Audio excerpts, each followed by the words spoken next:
নিয়মিত নতুন টিপস পেতে এবং ভিডিওটি থেকে আপনার সামান্যতম উপকার হলে চ্যানেলটি সাবস্ক্রাইব, লাইক, শেয়ার করবেন। আপনার যে কোনো জন্য সমস্যা আমাদেরকে কমেন্ট করে জানালে আমরা সমাধান দেওয়ার চেষ্টা করব। আমরা সর্বদা আপনাদের সেবায় আছি। হেলথ নলেজে আপনাকে স্বাগতম। আশা করি ভালো আছেন, সুস্থ আছেন। আজকে আমাদের আলোচনার বিষয় হরমোনজনিত কারণে কি আপনার সন্তান হচ্ছে না। সন্তান লাভের চেষ্টা করেছেন কিন্তু সেই চেষ্টা বারবার ব্যর্থ হয়েছে। দাম্পত্য জীবনে এমন দুঃখজনক সমস্যা অনেকেই ভোগেন।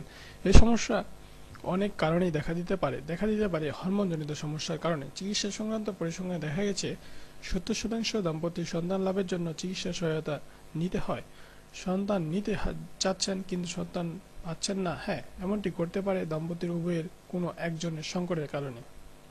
কোনো দম্পতি সন্তান নিতে যাচ্ছে কিন্তু তাদের যে ইচ্ছা সফল হচ্ছে না, এই জন্য দুটো সমস্যা থাকতে পারে। যিনি পিতা হতে যাচ্ছেন তার শুক্রকীটের সমস্যা থাকতে পারে, অন্যদিকে যিনি মা হতে যাচ্ছেন তার ডিম্বাণু সংক্রান্ত সমস্যা থাকতে পারে। এ ধরনের দম্পতিকে সাব ফার্টাইল বা ইনফার্টাইল বলে অভিহিত করা হয়।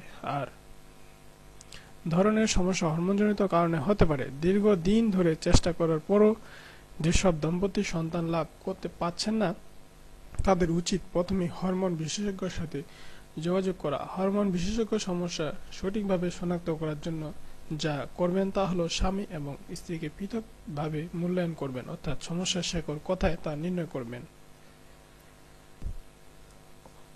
হরমোন বিশেষজ্ঞ যা করবেন তা হলো প্রথমে স্বামীর শুক্রকীটের কোনো সমস্যা আছে কিনা তা বের করবেন। দুর্ভাগ্যজনকভাবে অনেক পুরুষের শুক্রকীট আদৌ উৎপন্ন হয় না। অনেক ক্ষেত্রে চিকিৎসা দ্বারা এর কোনো সুরাহা করা যায় না। এ ধরনের দুর্ভাগ্যজনক অবস্থা কোন দম্পতির হোক তা কেউই কামনা করবেন না, কিন্তু তারপর এ ধরনের ঘটনা ঘটে। এক্ষেত্রে এ দম্পতিকে চিকিৎসক ব্যাপারটি বুঝিয়ে দেবেন এবং তাদেরকে এই অবস্থা মেনে নিতে হবে যে সে উপদেশও নেবেন। তবে এটি একটি চরম পরিস্থিতি এবং তা ঘটেও কম। সাধারণভাবে শুক্রকীটের সংখ্যা কম থাকলে বা শুক্রকীট দুর্বল হলে তা হরমোনের কারণে ঘটে।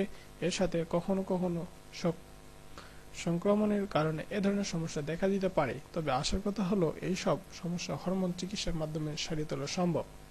রোগের চিকিৎসার সাথে খরচের কথাও এসে যায়। থাইরয়েডের হরমোন ঘাটতির কারণে যদি কোনো মহিলার ডিম্বাণু সৃষ্টি না হয়, তবে সেই ঘাটতি পূরণের চিকিৎসা মোটেও ব্যয়বহুল নয়। অন্যদিকে ভিন্ন ভিন্ন কিছু হরমোনের ঘাটতির কারণে যদি ডিম্বাণু সৃষ্টি না হয়, তবে তার চিকিৎসা তুলনামূলকভাবে ব্যয়বহুল হতে পারে। এর কারণ হলো এসব হরমোন সংশ্লিষ্ট মহিলাকে নিয়মিত কিনে দিতে হবে।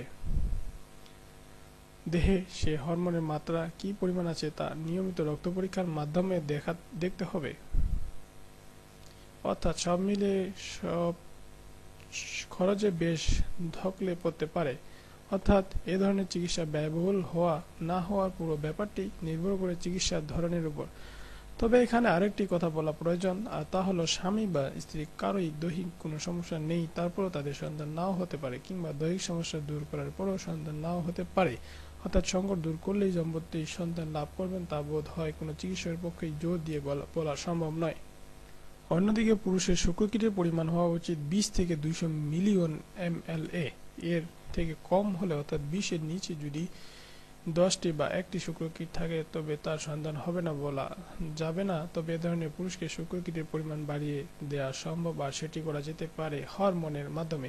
এছাড়া IVF বা চলতি কথায় যাকে টেস্ট টিউব বেবি বলে, সেই প্রযুক্তিও দম্পতি সন্তান ধারণের পথে সহায়তা করতে পারে।